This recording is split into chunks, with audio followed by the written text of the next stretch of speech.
Well, hello YouTube. Here we are. Well, been a couple of days or so since I vlogged, but sometimes you gotta take a step back, regroup, regather, and then go again. And yeah, welcome to another vlog. So, here we go.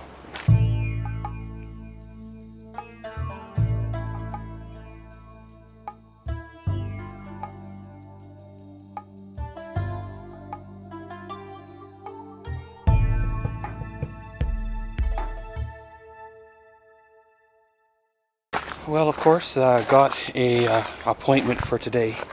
I thought it was going to be at 2 o'clock. However, received a phone call from the funeral home or provider, whatever you want to call her, and I had to bump it up a couple hours early, which, well, is really no big deal because then it allows me to, I guess, get on with other things that have to be done today.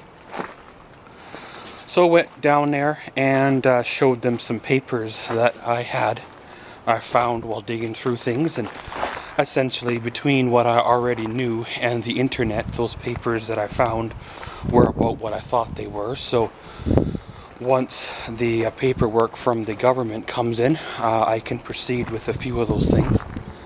What I'll probably end up doing is giving a couple of phone calls first and seeing if they'll accept what I have for paperwork already, or if they want the official government issued document. If that's the case, then it could be another week or two before, well, that gets here issued from, the government. You know how it goes, one step at a time, one day at a time, just trying to get things, tidied up, buttoned up, and squared away. Well, tomorrow I'm off to the city for another doctor's appointment. After being in the city for as long as I did, you don't really want to go back to the city, but at the same time, well, you kind of have to, sort of. And it's under different circumstances this time, so it all should be better. In theory, I should probably go up tonight and stay overnight. Then that way I'm not driving the whole trip tomorrow in one shot. However, it's like a 5-minute appointment, and you'll go up tonight, check in a motel room, spend all that time and money checking on into a motel room for maybe 5-minute actual doctor's appointment. So I have a hard time doing that for that, If it was a test or something where I'd be in for a day or two, of course, check in. But when it's 5 minutes, a 5 or 10-minute appointment, it's a little hard to do that, or at least in my mind anyway. Partly is because I'm away, from everything here. I'm not in my comfort zone. You're around new people or new things, and you don't sleep well in those beds because, well, obviously they're different from the one you're used to, and all that variable stuff, right? And driving up and back in one day makes for a long day, but at the same time, it's a lot simpler in my mind anyway than doing the whole staying overnight and checking in for a 5-minute appointment kind of a deal. Well, today, of course, now that the morning appointment is done with, I have to go on out, do a couple of things around town here that I have to do to get, prepared for the upcoming days. Then, of course, the weather is supposed to turn better. They're saying warm up a little bit. So, trying to decide if I want to go over tonight and take another load out of there. One less load to deal with, or if I want to wait until, the weekend when it's supposed to be the peak of the warmth, and take the risk of it being a false forecast. Right now, given the snow and the wet we've had, some of that stuff I'm going to want to get maybe frozen down. And when it's frozen down, you're not going to want to be pulling on it because, you'll end up making more of a mess. But that's the risk you take. Do you leave it there and let it refreeze, or do you get it up now while it's +2? And hopefully it's not stuck down too much. Of course, there's always the dump run I need to do as well, but I like to get the majority of the stuff out of there first. so I know that what I'm taking to the dump is all I'm going to take, and it'll probably be muddy out there because, well, you know how the nature of the landfill is. So then I'll wash the Silverado and then it should be good for the winter, right? Now that the truck has been in the shop, it should be reasonably mechanically sound enough to do the road trips that I need this winter. You know, may have to put on winter tires, but at the same time, the ones that I have will be good enough for summer, but that's expected, you know, anyways. It's kind of funny how things work out. You know, you reflect in your mind about decisions, letting the 2015 GMC Canyon go for, well, the better of the family, if you want to call her that, so you're able to pay, you know, the mortgage, the bills, stuff like that, and then things change the way they did. And then you start thinking in your mind, you know, maybe I should have hung on and kept that truck. But at the same time, would I've been able to have, you know, hung on these last 2 months without it, you know? Things happened pretty fast with that truck in terms of it being signed over and gone, that if I would have hesitated, you know, would it have turned out the same? Sometimes impulse buys aren't a good thing. I had the 2009 and it was having some minor issues. There were, you know, oil type of issues with that motor. It wasn't leaking now because all the holes were plugged, so it was going somewhere else. And the 2009 was a two-wheel drive, which really didn't matter to me, but it was a four-cylinder truck, so meaning that it wouldn't pull the holiday trailer, which, by the way, I no longer have. And I couldn't really, you know, haul heavier loads on the highway like sometimes I do for a camper trailer or a utility trailer. But it really did make a good car, a four-cylinder car. And obviously it was paid for and all that good stuff. So, you know how they say hindsight's 20/20, you know, maybe I should have kept the 2009 and either fought with the dealership and got them to put a new motor in it, or just bit the bullet myself and put a $4,000 motor in it and called her good. I would have been further ahead than buying the 2015 and then after 18 months of payments giving it back, because really that was more than what that motor would have been. Probably could have had the truck with a new motor and painted for about what I had into the 2015. But then again, there was a madness to my method that I thought, well, by getting the 2015, it'll be a all-in-one kind of truck. I get rid of the four-cylinder truck, then in 2 or 3 years, I'd retire the Silverado. Right about that time, that truck would have been close to being paid for. But sometimes life throws you a curveball, and you have to choose between what's important in your life. And like I've mentioned in other vlogs, you can't live in your truck here. This is winter, this is Canada, you know, you can't. If it was a big fancy RV and I had a lot to park it on or something, it may have been a different story. But with a truck, it's only a truck. Trucks are replaceable, right? You've worked, you've worked very hard to achieve the credit rating you achieved to get that truck. And you've worked very hard to achieve what you've got in your life right now, so you do everything you can to hang on. And job situation being the way it is and the way it turned out, I believe I made the better decision.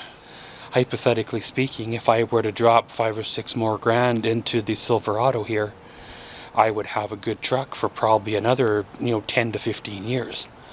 Mechanic wise, the motor and transmission are strong. The transfer's not making any weird noises. Same with the rear end or nothing. It's all good. Body wise, there isn't a spot of rust on it hardly. There's no bubbles, no nothing, like other 2003s are rusted out, beat up high mile trucks, where this one here is not. So there is plenty of life left in this here truck. It's just a matter of bringing it out. You spend a little bit of money on her, like over time, visit some of the wrecking yards and replace the seats and the airbag that kid cut up, and some other little things to it, and I believe I'll have a good truck. And in, 5 or 6 years, after I saved up a bit, maybe I'll visit the dealership again and try to pay the best part of cash for a new truck. Financing a new truck at whatever it was, $488 a month over, I think it was like 68 or 72 months, whatever it was there, is a very long time when you think about it. It's a lot of payments come hell or high water that they want their money. Where if you have an older truck, and really in theory, as long as you're not putting $488 a month in repairs into the older truck, you're still further ahead, because if you go a month or two without putting $488 in repairs into the truck, then you've just made money. Well, pretty much, guys, jabbered on here for, over 10 minutes now. I'm going to edit down what I can to fit in the vlog, but at the same time, this might be the best part of the vlog for the day, so I'm going to head her on out, do some running around.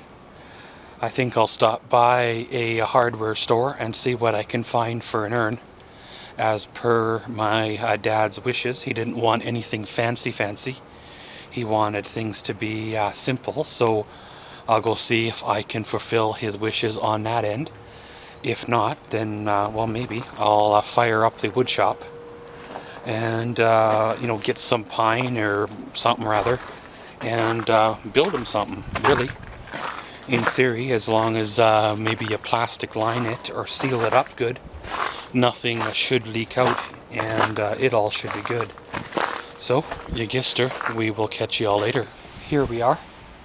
Little bit of an update.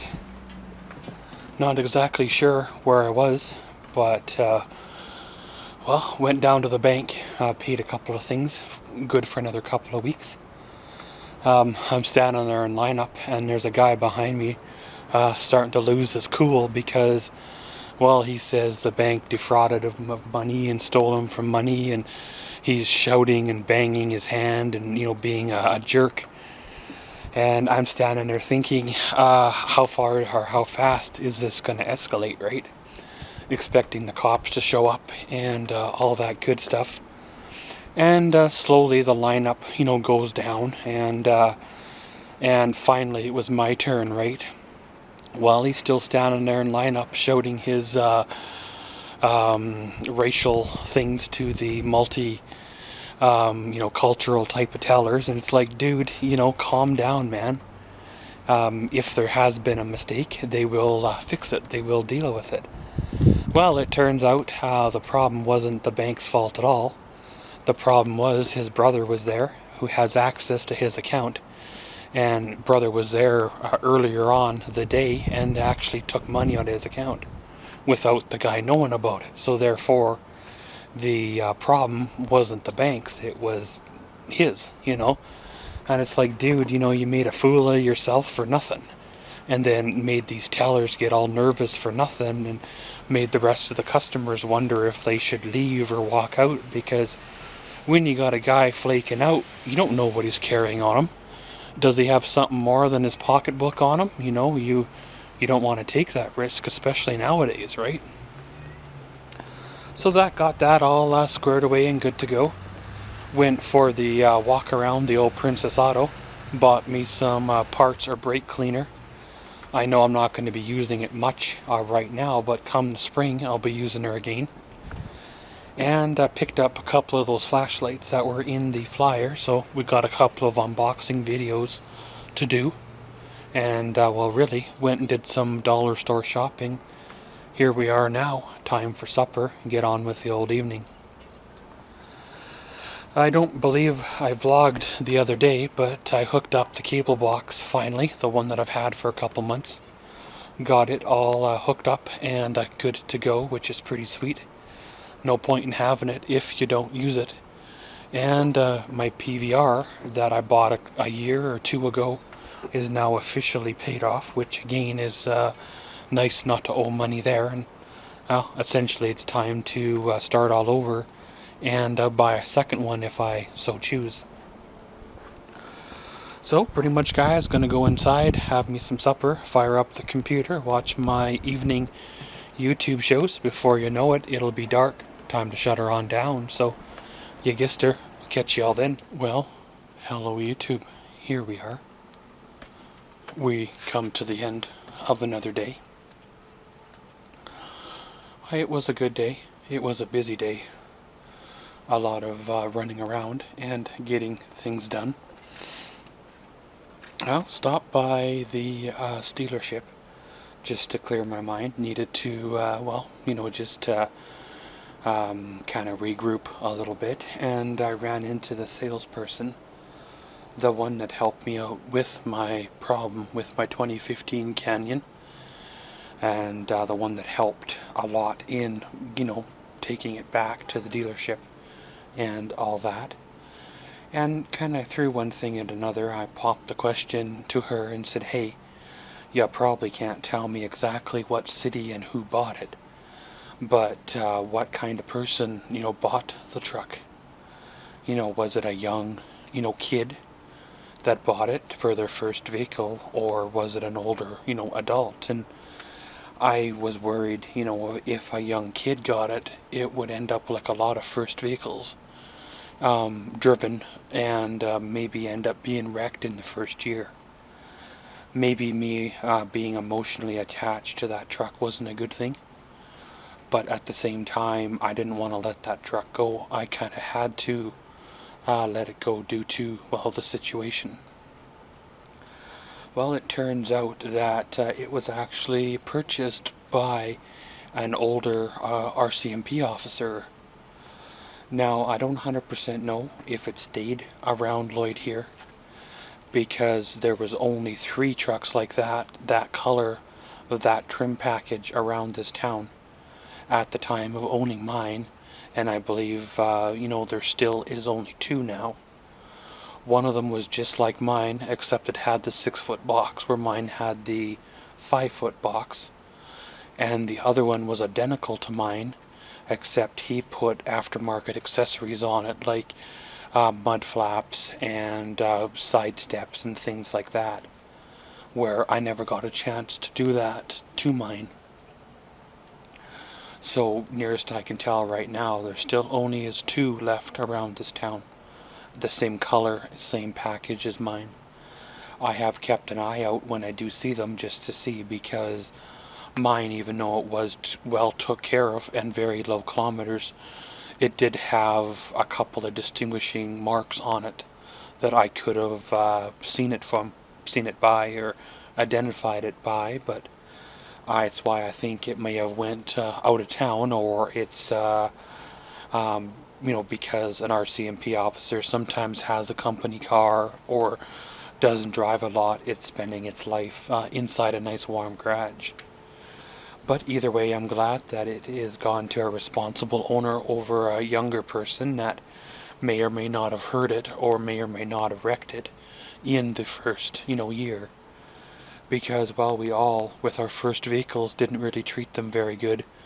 Most of our first vehicles didn't last too long, so in a way I'm glad that, it might have a chance at a longer life. Well, came home, had supper, relaxed a little bit, watched a bit of TV. Here I am now. I'm trying to catch a couple hours of sleep before I head her back to the city. Gotta get a few things done up there. Hopefully things will go well. It's probably, truth be told, like I said, another 5-minute appointment, and then we'll turn around and come back. I don't really plan to do anything major up there. No shopping trips or nothing. It's not in the budget by far. Hopefully, in the next, 4 or 5 months, some of the nonsense that's going on can settle on down. Once I get everything took care of from my dad's things, and then get all the nonsense took care of that was going on before all this came, then, we should be able to get back to what we could call as semi-normal. So, like I said, gonna end her all here. Today was a good day. Tomorrow's gonna be another one. And as always, thanks for watching Maxwell's Vlogs. Comment, subscribe, and enjoy.